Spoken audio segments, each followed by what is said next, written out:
Hello everyone. सो आज इस class में हम पढ़ेंगे potential energy associated with the dipole.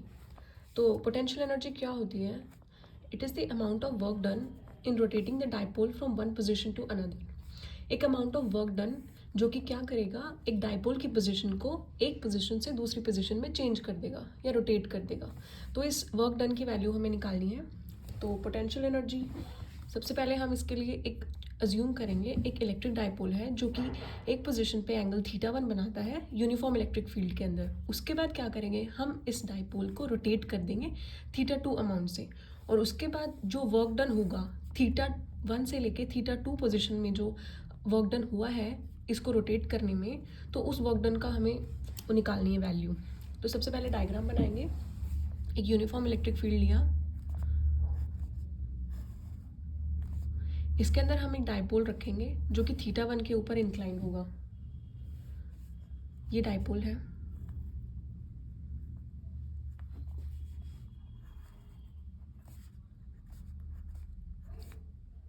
ये θ1 के ऊपर हमने इसको इंक्लाइन किया है,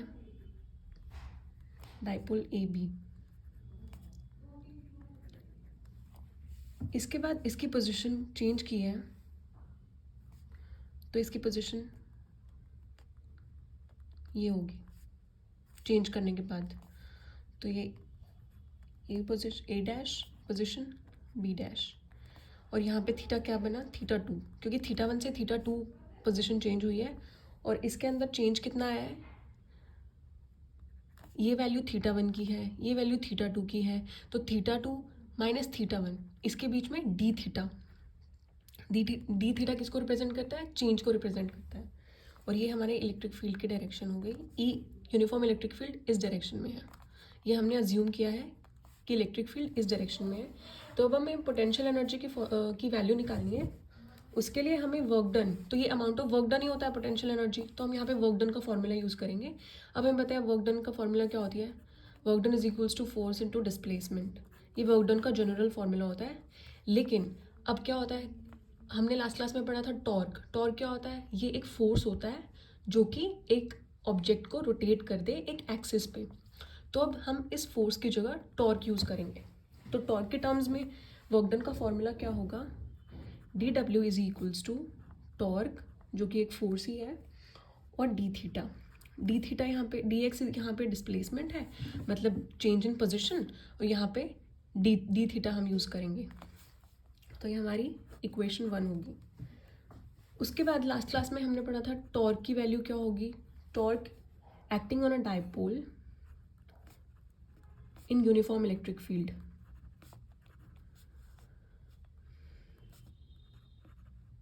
इलेक्ट्रिक फील्ड जो कि यूनिफॉर्म है, यूनिफॉर्म इलेक्ट्रिक फील्ड के अंदर जो हमारी नेट ट्रांसलेटरी फोर्स होती है वो जीरो हो जाती है, लेकिन सिर्फ टॉर्क एक्ट करेगा डाइपोल के ऊपर इन यूनिफॉर्म इलेक्ट्रिक फील्ड। और नॉन यूनिफॉर्म में क्या होता था, फोर्स भी एक्ट करेगी और टॉर्क भी, लेकिन यहाँ पे हमने हमारा फील्ड यूनिफॉर्म है इसलिए यहाँ पे सिर्फ टॉर्क करेगा, टॉर्क एक्ट करेगा। तो टॉर्क की वैल्यू लास्ट क्लास में निकाली थी PE साइन थीटा, इसको हमने 2 अज्यूम कर लिया। अब पुटिंग 2 इन 1, तो यहाँ से DW की वैल्यू आई PE sine theta D theta. अब ये DW है तो हमें इसको कम्प्लीटली पूरा इंटीग्रेट करना पड़ेगा, तब हमारा पूरा कंप्लीट वर्क डन आएगा। DW ये सिर्फ चेंज है, वर्क डन के अंदर चेंज है। अब हमें इसका डेरिवेशन, इसका इंटीग्रेशन करना पड़ेगा। इंटीग्रेशन मतलब to sum up, to add all the values starting from 1 point to the last point. तो DW को हम इंटीग्रेट करेंगे, integrating both sides, integrating both sides. तो यहाँ पे DW, तो इसकी लिमिट्स क्या होंगी, 0 से W, 0 से W इसकी लिमिट्स होंगी। और PE, अब साइन थीटा, यहाँ पे थीटा है, ये वेरिएबल है थीटा, इसके रिस्पेक्ट में हम इंटीग्रेट करेंगे साइन थीटा डी थीटा। और थीटा कहाँ से वेरी कर रहा है, θ1 से θ2, तो लिमिट्स होंगी θ1 से θ2। तो यहाँ पे इंटीग्रेट करेंगे DW, तो यहाँ पे वैल्यू आ जाएगी W और लिमिट्स आ जाएंगी W, 0 से W। और PE, अब हमें पता है साइन थीटा का इंटीग्रेशन क्या होता है, माइनस कॉस थीटा। तो यहाँ पे साइन थीटा का इंटीग्रेशन कर रहे हैं कॉस थीटा, और यहाँ पे लिमिट्स होंगी थीटा 2, थीटा 1 से थीटा 2, ये हमारी लिमिट्स हो गई। उसके बाद इनको एक्सपेंड करके लिख देते हैं, लिमिट्स डाल देते हैं इसके अंदर। तो यहाँ पे लिमिट्स डालेंगे तो w minus 0 is equals to minus P E cos theta 2 bracket आएगा माइनस कॉस थीटा 1। इसमें क्या होता है, लिमिट्स डालनी होती है theta 2 minus theta 1, higher limit minus lower limit. तो w is equals to minus P E cos theta 2 minus cos theta 1। अब हमने यहाँ पे पढ़ा है कि ये वर्क डन है, पोटेंशियल एनर्जी वर्क डन ही है। तो यहाँ पे जो W सिंबल हमने यूज़ किया वर्क डन के लिए, तो यहाँ पे हम पोटेंशियल एनर्जी, क्योंकि वर्क डन और पोटेंशियल एनर्जी एक ही बात है, तो यहाँ पे अब हम पोटेंशियल एनर्जी जिसको हम U से रिप्रेजेंट करें उसका सिंबल यूज़ करेंगे। तो अब यहाँ पे हमारी पोटेंशियल एनर्जी की वैल्यू क्या आ गई, U is equals to minus P E cos theta 2 minus cos theta 1, ये U की वैल्यू आ गई है। और U यहाँ पे क्या है हमारी पोटेंशियल एनर्जी, पोटेंशियल एनर्जी। अब इसके बाद यहाँ पे कुछ स्पेशल केसेस आते हैं। तो सबसे पहले केस आता है कि अब हमें डाइपोल को रोटेट करना है। यहाँ पे तो थीटा 1 पे इंक्लाइन है, अब हमें इसको स्टेबल इक्विलिब्रियम, अनस्टेबल इक्विलिब्रियम और एक certain angle theta 1 is equals to 90 degree. अब हमें थीटा 1 और थीटा 2 की वैल्यू को चेंज करना है, जो कि होगा एक स्टेबल इक्विलिब्रियम पे, एक अनस्टेबल के ऊपर। तो सबसे पहले हम क्या करेंगे, if dipole is rotated from stable to unstable equilibrium. अब हमने लास्ट क्लास में पढ़ा था कि जो स्टेबल पोजीशन, स्टेबल कॉन्फ़िगरेशन होगी डाइपोल की, वो उसके अंदर हमारा थीटा होता है, वो क्या होता है 0 डिग्री होगा। तो मतलब स्टेबल टू अनस्टेबल लेके जाना है। तो थीटा 1 पहले क्या था, इधर थीटा 1 था, थीटा 1 से थीटा 2 पे लेके जाना है, स्टेबल टू अनस्टेबल लेके जाना है। तो थीटा 1 हमारा क्या होगा 0 डिग्री होगा। अनस्टेबल के लिए थीटा की वैल्यू क्या होती थी 180 डिग्री। सो थीटा 1 और theta 2 is equals to 180 degree. Stable to unstable, क्योंकि हमने थीटा 1 को थीटा 2 पे चेंज किया है ना, तो इसलिए हम डाइपोल को रोटेट करेंगे स्टेबल से, मतलब थीटा 1 से थीटा 2। तो यहाँ पे थीटा 1 0 हो गया और थीटा 2 180 डिग्री हो गया। ये वैल्यू उठा के हमें इस पोटेंशियल एनर्जी की उसमें डालनी है। तो यहाँ से U की वैल्यू क्या बनेगी माइनस पी ई। अब हमें पता है cos theta 2 180 degree, cos 180 degree की वैल्यू क्या होती है -1, और कॉस 0 की वैल्यू 1।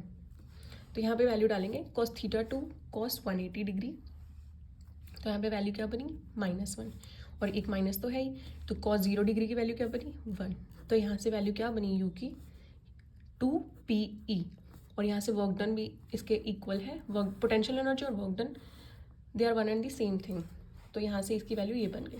उसके बाद सेकेंड केस आता है, इफ़ डाइपोल इज रोटेटेड, सबसे पहले स्टेबल टू अनस्टेबल था, अब इसका रिवर्स कर देंगे, dipole is rotated from unstable to stable equilibrium.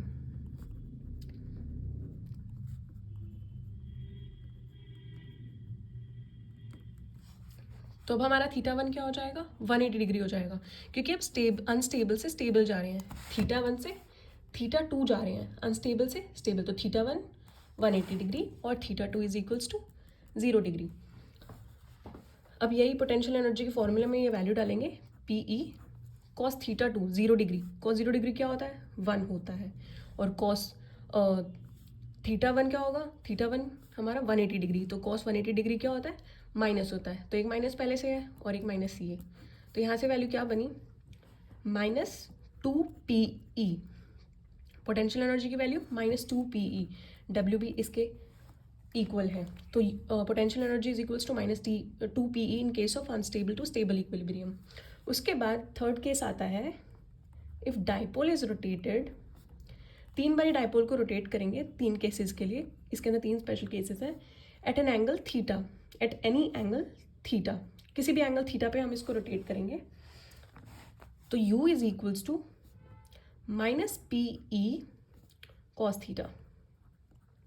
किसी भी एक एंगल पे रोटेट करेंगे तो ये सिंपल एक पहले वाला केस बन जाएगा, एक एंगल पे रोटेट करा है थीटा, बस। सेकंड केस कंसिडर नहीं किया, थीटा 1 से थीटा 2 नहीं लिया है, सिर्फ थीटा के लिए रोटेट किया है। तो यहाँ से cos theta is equals to minus P E cos theta,